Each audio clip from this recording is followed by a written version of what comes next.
এগুলো প্রথমে ভেজেছিলাম, সেগুলো আপনাদেরকে দেখাচ্ছি কীরকম হয়েছে। দেখুন অবস্থাটা দেখুন, আর এই ভেতরটা ভেঙে দেখাচ্ছি, একদম তুলতুল করছে রসগোল্লার মতো। দেখেছেন কি দারুণ হয়েছে। দেখুন আর একটা দেখাই, আপনাদেরকে। দেখুন এই দেখুন, এই দেখুন ভেতরটা দেখুন, এই দেখুন, দেখতে পাচ্ছেন কতটা জালিদার আর কত সুন্দর হয়েছে দেখুন। নমস্কার বন্ধুরা, জঙ্গলমহল ভিলেজ ফুডে আপনাদের সকলকে স্বাগত। বড়দের প্রণাম এবং ছোটদের ভালোবাসা জানাই। আজকে আমি আবার চলে এসেছি আরেকটি ভিন্ন স্বাদের রেসিপি নিয়ে। তো আজকে আমি যে রেসিপিটি আপনাদের সঙ্গে শেয়ার করব, প্লিজ আপনারা প্রথম থেকে শেষ পর্যন্ত ভিডিওটা দেখুন। এখানে দেখুন আমি নিয়ে নিয়েছি সবুজ মুগ ডাল। সবুজ মুগ ডাল বলতে মুগ কলাই, যেটা গোটা গোটা মুগ কলাই থাকে, সবুজ মুগ কলাই, সেটাকে আমি ভেঙে নিয়েছি। ভেঙে আর এরকম আমি 2-3 ঘন্টা আগে ভিজিয়ে দিয়েছি।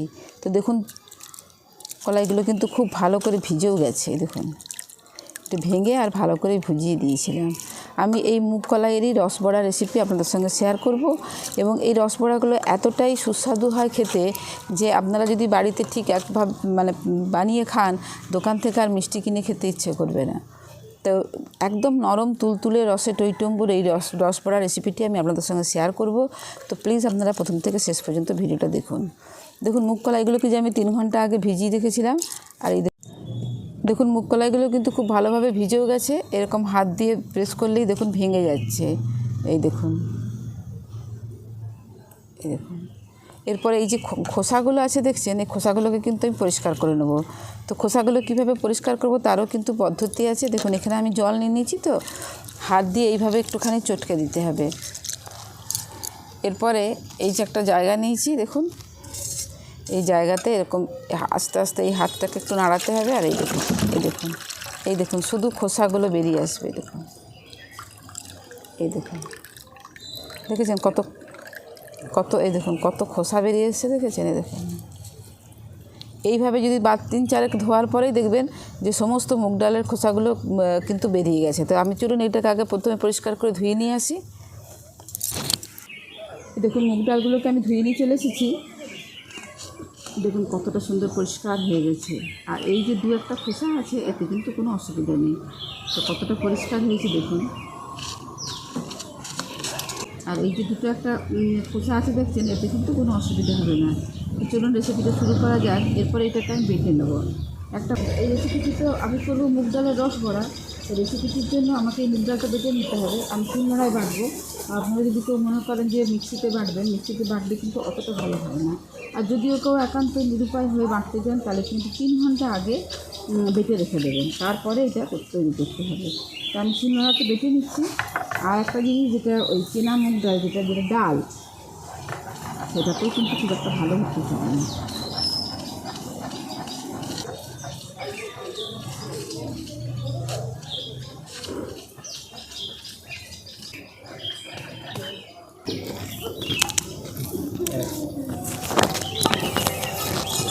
নামা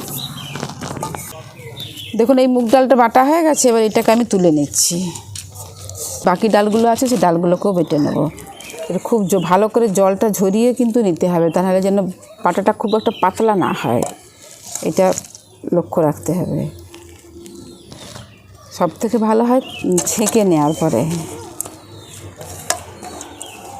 দেখুন সমস্ত ডালটাকে বাটা হয়ে গেছে। এরপর আমি তুলে নিচ্ছি।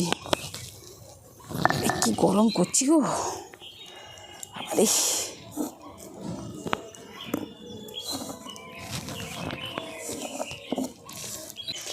এই দেখুন ডালটা বাটা হয়ে গেছে সবটা। এরপর আমি উনুনটা ধরিয়ে নেব। এই দেখুন কলাইটা তো মুগ কলাইটাকে বেটে নিয়েছি। এরপর এই রেসিপিটির জন্য একটা চিনি শিরা তৈরি করে নিতে হবে। দেখুন উনুনটা ধরিয়ে দিয়েছি। এবার কড়াটা চাপিয়ে দিচ্ছি।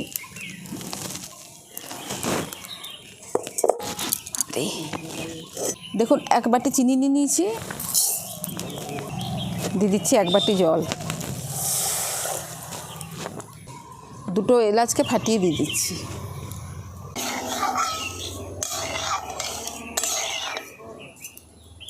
ফুটতে থাক।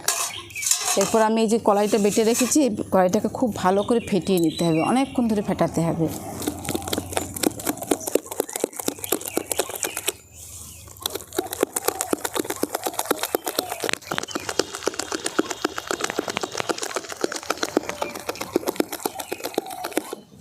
আমি কিন্তু কিছুই দিলাম না, শুধু কলাইটা দিয়েই ফ্যাটাচ্ছি।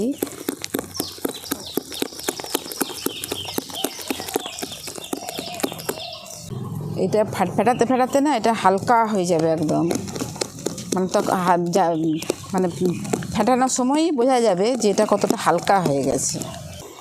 আমি একবার করে নাড়ি আর একবার করে ফেটাতে থাকি। দেখুন চিনিটা গলা পর্যন্ত অপেক্ষা করব, চিনিটা গলতে থাকুক।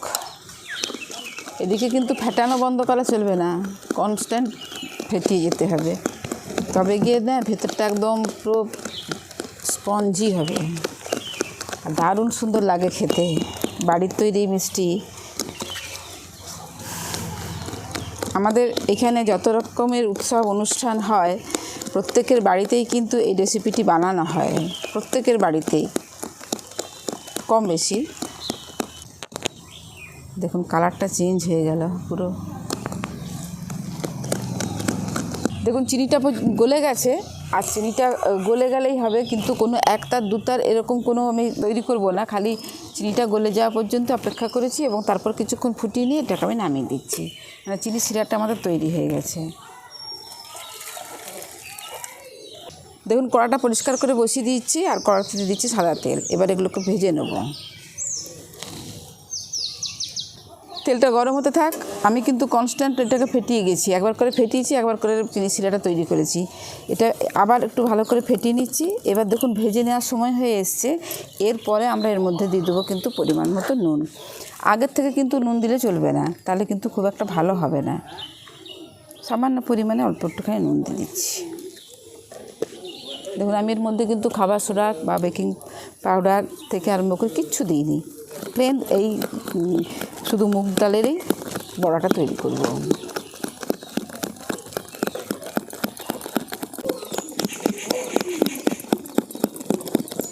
দেখুন কালারটাও কতটা চেঞ্জ হয়ে গেছে, আর উপরটা একটা কেমন বেশ ফ্লাপি ফ্লাপি ভাব চলে এসেছে।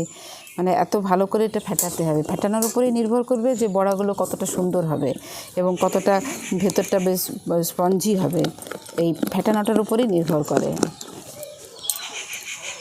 একটা দিয়ে দেখছি তেলটা গরম হলে কিনা। আমি আর ওখানে উঠে বসছি না, এখান থেকেই করে দিচ্ছি, তার কারণ ওখানে বসে ফেটাতে খুব অসুবিধা হয়। একটা দিয়ে দেখি, হয়ে গেছে তেলটা গরম। বোম্বাকে দিয়ে দিচ্ছি।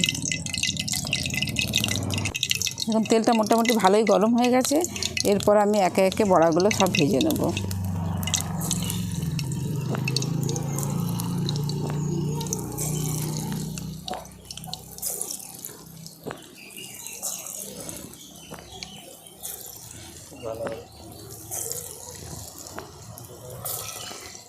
এই কেমন পাল্টি খেয়ে গেল, নিজে নিজেই পাল্টি খেয়ে যাচ্ছে। হ্যাঁ দারুণ সুন্দর পাল্টি খেয়ে যাচ্ছে, দেখুন এরকমই হবে। হ্যাঁ না কেমন বড়া মানে খুব ভালো ফ্যাটানো হলে না এই বড়াগুলোর উল্টাতে হয় না, এগুলো কড়াইতে আর তেলে দেওয়ার সঙ্গে সঙ্গেই অটোমেটিক এগুলো পাল্টি খেতে থাকে।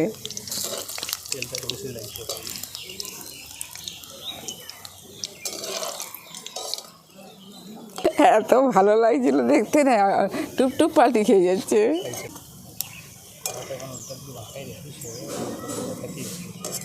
এই দেখুন আমি কিন্তু কোনো ফুড কালার দিইনি। আপনারা যদি মনে করেন যে একটুখানি কালার হলে বেশি ভালো হতো তাহলে কিন্তু একটু ফুড কালার দিতে পারেন, তবে আমি বলবো না দেয়াই ভালো। এরকম করে খাওয়াটাই কিন্তু ভালো, দেখার সাথে তো কোনো সম্পর্ক নেই। এই দেখুন এগুলোকে ভালো করে ভেজে নিয়েছি, এর থেকে বেশি লাল করব না। এইভাবেই ভেজে নিয়ে আমি এগুলোকে তুলে নিচ্ছি। তুলে একদম ডাইরেক্ট আমি কিন্তু এই রসের মধ্যে দিয়ে দেবো।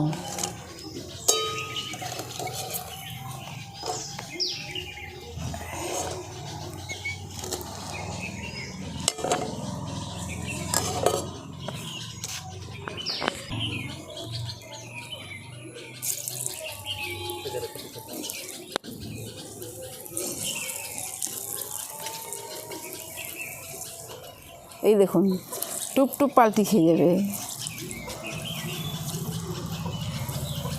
দেওয়ার সাথে সাথেই দেখছেন কতটা ফুলে যাচ্ছে আর কী সুন্দর পাল্টি খেয়ে যাচ্ছে। দেখুন দারুণ লাগে দিতে।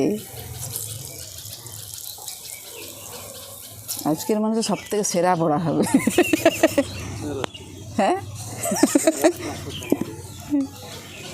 এই দেখুন কতটা দেওয়ার সাথে সাথে কতটা ফুলে গেল দেখুন, অথচ আমি কিন্তু কিছুই দিইনি, খাবার সোডা থেকে আরম্ভ করে আমি কিচ্ছু দিইনি। কি দারুণ হয়ে গেল দেখুন, এই দেখুন।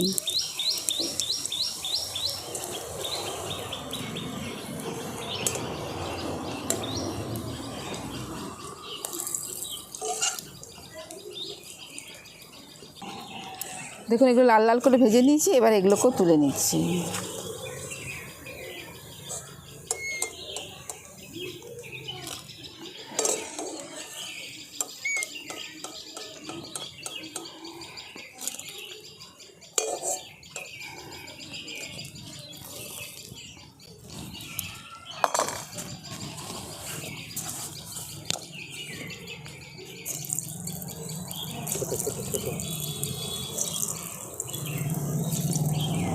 দেখুন কতটুকু দিচ্ছি আমি, কিন্তু সঙ্গে সঙ্গে দেখছেন ফুলে বড় হয়ে যাচ্ছে, একদম দারুণ সুন্দর কিন্তু তৈরি হচ্ছে।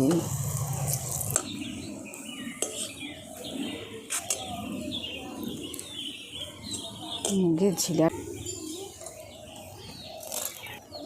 দেখুন, বাকি যেগুলো আছে আমি ঠিক একই রকমভাবে সেগুলোকেও ভেজে নিচ্ছি।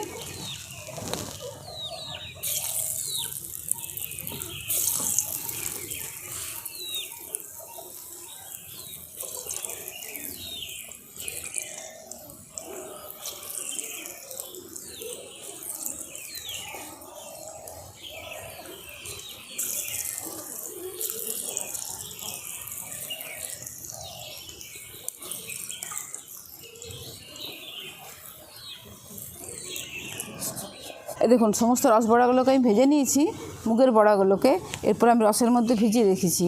তো দেখুন কতটা রস বানিয়েছিলাম, দেখুন এখনও কিন্তু ভিজতে বাকি আছে, তার কারণ এরকম অবস্থাতে আমি প্রায় 20 মিনিট রেখে দেবো, তবে গিয়ে কিন্তু এই বড়াগুলোর মধ্যে খুব ভালো মতোভাবে রস যাবে। তো যেগুলো প্রথমে ভেজেছিলাম সেগুলো আপনাদেরকে দেখাচ্ছি কীরকম হয়েছে। দেখুন এই দেখুন অবস্থাটা দেখুন, আর এই ভেতরটা ভেঙে দেখাচ্ছি, একদম তুলতুল করছে রসগোল্লার মতো। দেখেছেন কি দারুণ হয়েছে। দেখুন আর একটা দেখাই আপনাদেরকে, দেখুন এই দেখুন, এই দেখুন ভেতরটা দেখুন, এই দেখুন দেখতে পাচ্ছেন কতটা জালিদার আর কত সুন্দর হয়েছে দেখুন। না এটা না দেখছি তো, একটা খেয়ে দেখছি আপনাদেরকে বলছি কীরকম হয়েছে।